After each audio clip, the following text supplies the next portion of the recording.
I'm working. I don't have time to argue about a jacket, okay? Don't you touch me. Don't you touch me. Don't you touch me. You have a problem? You grabbed me. Now get out of here before you get a problem. Take him out. Take him. No, you're going to go in. Chief Leonard Guida was no rookie.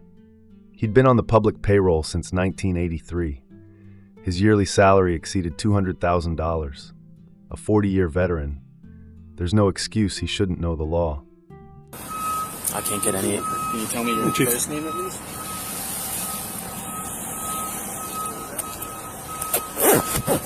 First of all, why do you got a jacket on that's not fit to be worn? What's on the back of it? What do you mean? Look at it, tell me what's on the back of it. Oh, they washed off. Yeah, then get rid of it. Okay. That's ridiculous. Okay. You're a sergeant, for God's sake. Okay, Chief. Let me work this TWI, okay? But the sergeant wouldn't stand for it. And maybe there was a very good reason for that. You see, Chief Guida had done this before. Go back to the summer of 2022. There's a moped crash in Bradley Beach. A patrolman named Edwin Hernandez is on the scene with his body camera running. Anyone injured at all?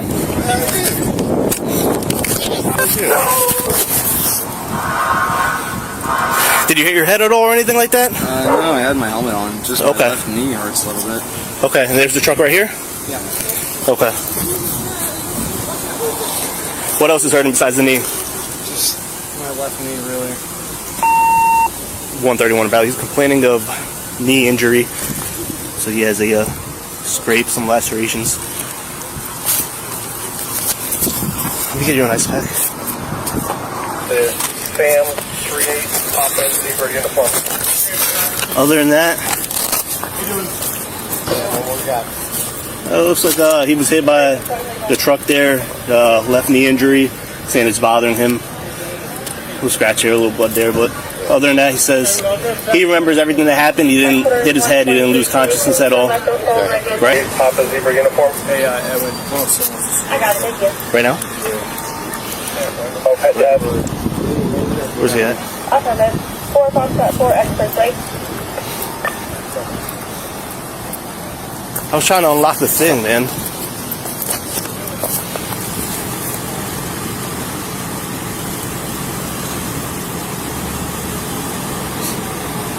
Yes, Chris. Yes. Yes, sir. You better explain to me what you fucking did there. You better have a good explanation. A damn good explanation. So I was gonna block Otherwise, you got a real fucking problem. Yes, sir. So you better tell me a good explanation. So I was going to block the road there. You and were run. blocking a road before you even got to the victim? I didn't want any cars to drive through with the motorcycle in the center there, sir.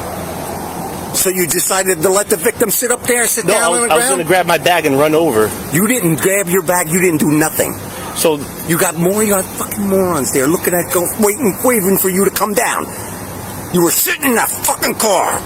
Get your fucking head out of your ass. I'm not going to tell you again. I've had it with you. The last 2 weeks have been nothing but bullshit. yes, sir. I will fire your ass right now. Understood. No excuse. No, sir. I want a written report from you explaining it. And when I get this written report, I'm going to take action on it. Yes, sir. Because I can't wait to see it. Yes, sir.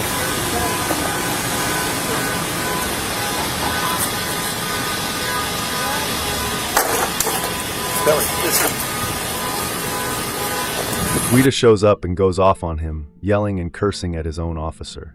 He's furious that Hernandez parked in a way that blocked the road, and he lays into him in public. Officer Hernandez was literally in the middle of administering medical aid to a crash victim and was pulled away from his duty to get scolded like a child. Then he threatens the man's job. The chief of police, at a wreck, wearing a t-shirt and shorts, screaming at the officer doing the work and treating a blocked lane as the real emergency. In case you're wondering, blocking a lane is standard procedure when being first on scene. You need to stop traffic from entering the area until you can access the situation, and then you can reevaluate.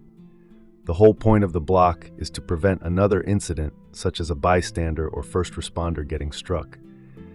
The officer wasn't wrong, but the chief was clearly deranged. That wasn't a one-off, it was a pattern. The night of the 9th of November, 2023.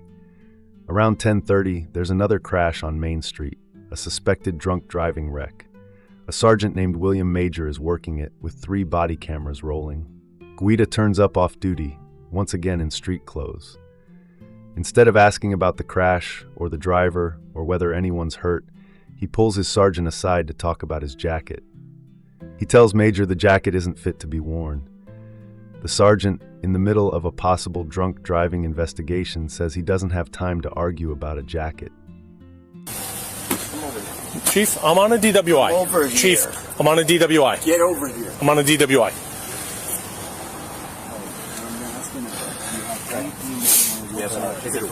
Chief, I'm working. I don't have time to argue about a jacket, okay? Don't you touch me. Don't you touch me. Don't you touch me. You have a problem? You grabbed me. Now get out of here before you get a problem. Take him, man. Take him. No, you're going to go in. Take him. Drunk again. Whose keys are these? They're mine. Get out of here.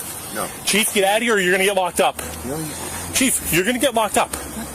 You grabbed me. I asked you 3 times to leave me alone. You're obstructing my DWI. Billy, come over here. Let me go. That's the first thing. Billy, I'm trying to get away from everybody. Shut up, because you're in trouble now. Stop, I'm not please, in stop. trouble. Stop, I'm not in stop, trouble. stop. You're going to be in trouble. Stop, You're gonna be Billy, in trouble. Billy. Chief, I'm working at DWI. I'm listening to you. Okay. Shut up. No. You're in trouble because this is the first thing. First of all, I was about to say to you, you stupid. I was about to say to you, what do you need OEM for? You're embarrassing me in front of the men about the jacket. No. That's neither here nor there. Okay. That's neither here nor there. Now we got a real problem, Billy. Yeah, we do. I know. We do. All right, you're gonna have to go inside. No, how about we do this? No. But we go Billy, inside. Billy, you're gonna have to go inside right now with me. You're gonna have to go inside and We're there's in a gonna serious collision. Billy, you're not doing anything when I'm on the scene, okay? You should know better than this, my friend. No. Listen to me. Grab me. No, I said You were come out of over line. here. You were out of line. You grabbed me. It's on video. Billy, It's on video. I'm not going to argue with it. I have a crash Billy, to work. Billy, I have a job Billy, to do. You're okay? relieved. Billy, you're relieved. Okay. You're relieved. I'll go home. No. Billy, you have to understand something. You're relieved. Billy, you're relieved. Go in the headquarters and wait for me. After my crash. No, Billy, you're relieved. I have Billy. officers here. Billy. Right here. They could get waffled because my car is Billy. blocking it. Billy, you're relieved. No, Chief. No, Billy. Please, Billy, don't. You're suspended, Billy. I'm You're suspended? Yes. Okay. Then I'm suspended. I'm going home. Yes. Billy, come here. I'm going home. You're We can't talk. I'm suspended. No. I'm suspended. I'm You're going to headquarters home. and you're going to wait for me there. No, I'm not. I'm suspended. I'm going home. You're going to go in the headquarters and wait for me there. Let me work my crash. No, This is why I'm here. Billy, you're suspended. All right, if I'm suspended, then I'm not going to wait inside. Nothing more to say. No, Billy. You have to, let me explain something to you. Billy, you're suspended. Okay. All right? Billy. Yes. Okay. In the footage, Guida appears intoxicated, swaying and stumbling toward the scene. A separate claim that he'd been drunk at another event was looked into and found to be unfounded, so the fair way to put it is that he looked in no shape to be running a wreck, on a night when the whole job was judging whether someone else was too impaired to drive. In August of 2023, the Monmouth County Prosecutor's Office received an anonymous complaint about Guida and took it seriously enough to step over the local department and open its own internal affairs investigation. The November fight blew it wide open. By December, Guida was suspended. When the investigation wrapped, the findings were brutal. 9 incidents from July of 2022 through November of 2023. 28 sustained findings against him, most of them violations of his own department's rules, the rest breaking state attorney general standards and a handful of other policies. He was found at fault in 7 of the 9. It covered far more than the jacket and the moped. It described Guida ridiculing his own staff, sometimes in front of residents, swearing at them, physically grabbing officers, and in one case, spitting on a man. The prosecutor called him an active hindrance to the very department he was trusted to lead. When the office released it in full, the reasoning was simple enough that there's no point in transparency if you hide the ugly parts. 28 findings against him, and a stop found to be unconstitutional. You'd expect a firing, maybe charges. Instead, he got to retire. The timing is what set the town fighting. The report was dated the 18th of January, 2024. The mayor, Larry Fox, had it around the 18th or 19th. Guida applied for retirement on the 29th of January, effective the 1st of March. The public and most of the town council didn't see it until the 1st of March, the same day his retirement took effect. Council members said they were blindsided. They got the report about 2 hours before it went public, 6 weeks after the mayor had it. Their argument was blunt. Any disciplinary complaint against Guida had to be filed within 45 days, so sit on it long enough and the clock runs out and the chief retires clean.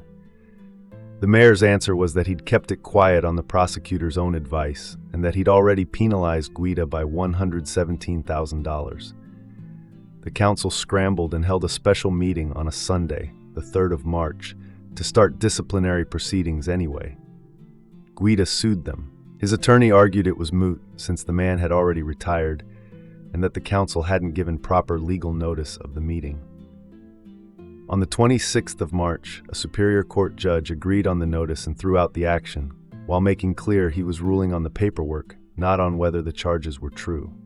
The council voted to start over in April. The fight kept going. Then there's the money.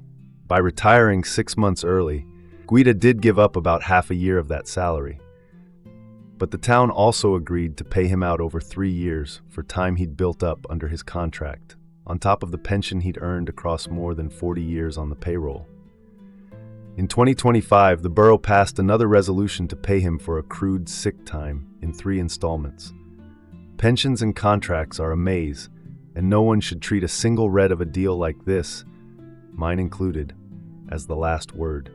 What isn't complicated is that the man at the center of all this kept collecting from the town long after he was gone. It didn't stop with him. Officers who'd worked under Guida started suing. One sergeant says he was discriminated against over his Coast Guard Reserve service. A second case, brought by 4 officers, alleges harassment and retaliation and names not just Guida but the mayor, arguing the behavior was left unchecked for years. The borough's exposure, by one estimate, could reach the millions. Taxpayer money because of how one small department was run. The cost wasn't only money. There's the man walking home from the train, stopped and questioned for the first time on a route he'd walked every day. He told investigators police cars passed him there all the time, and no one had ever stopped him before. There's Patrolman Hernandez, screamed at over a parked car while a crash victim waited. There's Sergeant Major, doing his job at a drunk driving wreck and ending up wrestling with his own boss. And there are the officers who came forward to investigators when keeping their heads down would have been the easier move. There's also the thing a town is supposed to take for granted, that the person with the most power in the building answers to the rules instead of standing over them. A resident summed up the mood in a petition at the time, writing that keeping Guida on was bad for the department, the community, and public trust in the police. As for Guida, when a reporter reached him, he said he had no comment. The public record shows none of this became a criminal case. It was handled as an internal matter, an administrative one, and a stack of civil suits. The investigation logged more than 24 findings against him, including a stop it called unconstitutional, and the result was a retirement, a court fight over paperwork, and a run of payouts. While wrongful convictions are the most egregious violation of human rights with a very measurable cost, what is the cost of letting some overbearing, full-of-himself cop run rampant for decades unchecked? How many lives were derailed or ruined because of one man? And more importantly, what systems can we put in place to prevent this in the future?